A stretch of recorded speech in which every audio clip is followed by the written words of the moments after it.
There's a Toyota service that gets sold more aggressively than almost any other, and it works for one simple reason: fear. Not facts, not data. The moment a service advisor says the words brake fluid, most owners stop thinking critically. Because brakes aren't optional, they're safety critical. And dealerships know that once fear enters the conversation, logic usually leaves. It almost always starts the same way. You come in for something routine, an oil change, a tire rotation, maybe a state inspection. Everything feels normal. Then the advisor comes back with a serious tone and a tablet turned toward you. Somewhere on that screen is a red or yellow warning next to brake fluid service, usually marked as due or overdue, sometimes with language like safety concern or recommended immediately. What's missing from that screen is context. Brake fluid doesn't wear out the way oil does. It doesn't get dirty from combustion. It doesn't break down just because a certain number of miles have passed. Brake fluid absorbs moisture slowly over time, and how fast that happens depends heavily on climate, humidity, driving habits, and whether the system has ever been opened. Mileage alone tells you almost nothing. Yet service centers present brake fluid like it's a ticking clock. I've seen owners with 40,000 miles told their brake fluid was dangerous, while others with 150,000 miles had fluid that still tested perfectly within Toyota specifications. The difference wasn't neglect, it was environment. And that's never explained at the counter. Here's where the fear tactic really shows itself. Advisors rarely test the fluid in front of you. They don't show moisture percentages. They don't reference Toyota's actual service documentation. Instead, they rely on vague phrases like discoloration or contamination, knowing most owners won't challenge it. Discoloration alone means nothing. Brake fluid darkens naturally over time. That doesn't automatically mean it's compromised. Toyota's own guidelines focus on moisture content, not color. But color is easy to scare people with. Numbers require explanation. One long-time Toyota owner told me his dealer recommended a brake fluid flush every 30,000 miles like clockwork. Same pitch, same warning, same price. He finally declined once and asked for documentation showing the fluid was out of spec. The advisor suddenly changed tone and said it was just preventative. That's the giveaway. Preventative maintenance should prevent something real, not imaginary. Before we go further, if you've ever been told a service was urgent without anyone showing you actual measurements or proof, tap the like button. Subscribe if you want Toyota ownership to feel calm instead of pressured. And if you've ever approved a brake fluid service because it sounded scary, leave a comment with your model and mileage. I see every comment, and those real experiences help other owners recognize these patterns. What makes this brake fluid upsell so effective is timing. It often appears right after 60,000 miles, when many owners already feel like their car is aging. That psychological shift matters. Once a vehicle crosses a certain mileage threshold, people become more receptive to warnings, even vague ones.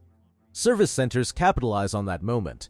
They present brake fluid as something that suddenly becomes dangerous after a certain mileage, even though Toyota doesn't specify universal mileage-based intervals for every model and driving condition. In reality, some Toyotas can go well over 100,000 miles without needing a brake fluid service, especially in dry climates and normal driving conditions. But dealerships don't profit from patience. Brake fluid services are quick, high-margin jobs. The equipment is already there. The labor time is short. The price is high. And because the benefit isn't immediately visible, customers can't easily tell whether it helped or not. That makes it a perfect upsell. I've inspected Toyotas that had their brake fluid flushed multiple times without ever needing it, and I've also seen cars that genuinely needed service because moisture levels were high. The difference was always testing, not fear language. The problem isn't brake fluid maintenance itself, it's how it's sold. When a dealership says, "This is a safety issue," that statement should come with data, moisture percentage, test results, manufacturer thresholds. If none of that is presented, what you're hearing is a sales script, not a diagnosis. Toyota builds braking systems with large tolerances. They expect gradual changes, not sudden failure. Brake fluid doesn't suddenly turn dangerous overnight. It degrades slowly, predictably, and measurably. Fear-based urgency ignores how the system actually works. That's why so many owners walk away feeling uneasy after approving the service, even if they can't explain why. Somewhere in the back of their mind, they know they weren't shown evidence. They were shown pressure. And once that pressure works once, it gets used again. The irony is that unnecessary brake fluid flushes can introduce their own problems. Air intrusion, improper bleeding, contamination from poor equipment maintenance, These risks increase every time the system is opened. Toyota engineers understand this, which is why they don't recommend opening closed systems without cause. Doing something just in case isn't always harmless. The Toyotas that age the best are the ones that receive measured, evidence-based maintenance, not fear-based interventions. Owners who ask questions, request test results, and follow factory guidance almost always spend less over the life of the car and experience fewer secondary issues. Brake fluid service should be boring, quiet, data-driven. When it becomes dramatic, that's when you should slow down. Because the moment fear enters the conversation, facts usually aren't far behind, just not on the screen you're being shown. One of the most revealing things about brake fluid upsells is what happens when you hesitate. The moment you don't immediately approve the service, the language shifts. Recommended immediately becomes strongly suggested. Safety concern becomes preventative. And suddenly, the urgency that justified the price begins to soften. That tells you everything. If brake fluid were truly at a dangerous threshold, hesitation wouldn't change the recommendation. Data wouldn't bend. But sales scripts do. I've sat in on service department conversations where advisors were trained to introduce brake fluid services right after showing a clean inspection sheet. The psychology is intentional. When everything else looks fine, the single red or yellow item stands out. It feels important. It feels responsible to approve it. No one wants to be the person who declined a safety service. But Toyota braking systems are not fragile. They're overbuilt, conservative, and designed to tolerate gradual change. Brake fluid absorbs moisture slowly, and Toyota accounts for that in system design. The fluid doesn't suddenly boil or fail unless moisture content becomes excessive, which is rare under normal driving conditions. And when it does happen, there are signs long before catastrophe. Spongy pedal feel, extended stopping distance, changes in pedal response. These don't appear silently. Yet service centers present brake fluid as if failure is sudden and unpredictable, which creates the perfect environment for fear-based selling. What they don't mention is that a simple moisture test takes seconds. A real one. Not a visual guess, not a color comparison, a measurement. Most owners never see that test. Instead, they're shown a service interval chart that looks official, but isn't always tied directly to Toyota's factory documentation. Some dealerships even use internal schedules that are more aggressive than Toyota's own guidelines.